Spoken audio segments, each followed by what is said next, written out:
Hello, Jenny Hall here for Honeybee Stamps. Today I have a really unusual card to share with you. This is the Lantern Builder A2 Honeycuts dies, and I'm pairing that with the Farmhouse Tree Builder Stamps and Dies and one of the new buzzwords. It's the Merry Buzzword with the coordinating stamps. So here is a look at the dies that I've already cut off camera and I'll be using. I have used some heavyweight cardstock. This is 110-pound cardstock. And because I want to make it a shaped card and I want a solid back, then I'm going to trace just the outline of the lantern on some 110-pound cardstock. There might be another way to cut the base, but I thought this would just be the quickest and easiest. So now this is going to be the in-between layer, but I want it to not be white. I guess I could have cut it out of some really heavyweight gray cardstock, but I felt like I wanted to add the color and have everything kind of meet up and match, and you'll see how it ends up in the end. So I'm going to use this really nice smoky gray Distress Oxide, and it's the same color that I used on that middle layer that is the white die cut, and I'm going to add it just around the edges of the back base piece. Then I'm going to take Fossilized Amber Distress Oxide and just put it around that middle area, and then bring a little bit of Spice Marmalade concentrated just where the flame of a fire candle would be, just right there in the middle. And with a very light hand, I'm adding some color to that area. I'm trying to let the color graduations be very, very subtle, as this is, to me, is supposed to look like it's just a glowing lantern, like on a cold night, kind of old country style on the front porch. Very subtle.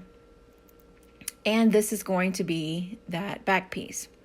So now I'm going back over with that same gray ink and going right over the yellow where the yellow meets the gray, and it's going to soften everything just like magic, softening that transition between where the glowing part is and kind of the cool area.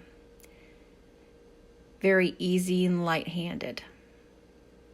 So once I have that area looking like I feel like it's comfortable, then I'm going to add some very narrow strips of double-sided foam to that area that is, either you can put the strips on the back of the black die cut or put them on the front of the gray. It doesn't matter, but try to line them up as straight as you can. And that is going to be our really stable front. Because these pieces are both heavy cardstock, it's going to make it really stable. So here's our back piece, and I'm just giving a score. And then I will adhere the area that's above the score down to the back. So this is our third layer. And here we have it. Now we have a hinged back design that is going to keep this really stable and allow it to stand up. Now I'm going to put the other pieces that were pre-die cut, and on the little circle area, I guess that's supposed to be like a little hanger or handle, then I have die cut 3 of the circles and stacked them up. I chose to do that because one little die cut could get torn off here or there, especially if it gets in the mail. I don't want anything to happen to it, but I felt like 3 would be a really nice number. So now I'm using some embossing ink, and I'm taking that bottom platform die cut and embossing the word Christmas that is from the Merry stamp set, and using that gold embossing powder to just let it show up so beautifully. I was really generous with the anti-static bag, so I'm using my honeybee cloth just to go over it and remove any of the excess before I adhere it.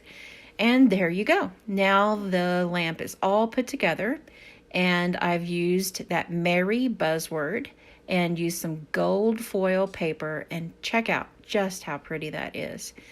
This reminds me of some decorations that are kind of timeless. So this could be something that you could create some holiday wall art or something to place up on the mantle. Now I'm going to use from the Farmhouse Builder die set and stamps one of these Christmas swags. I wasn't sure how I wanted to decorate the lantern, but I thought maybe by placing the swag, it would emulate just enough greenery. So I want this not to look like it's colored inside the lines. Instead, I want it to look like it's kind of a bit more green and just have the green really be eye-catching. So I chose to just use a really light Copic marker, which is the G24, and color that entire area that would be the background and the foreground of all. I just colored all of them.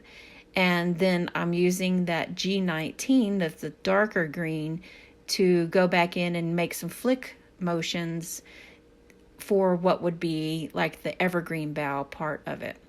Now I'm using 2 red markers to go in and color the bows. And once I have everything colored, then I'm going to use a gold gel pen that I've had in my stash for years.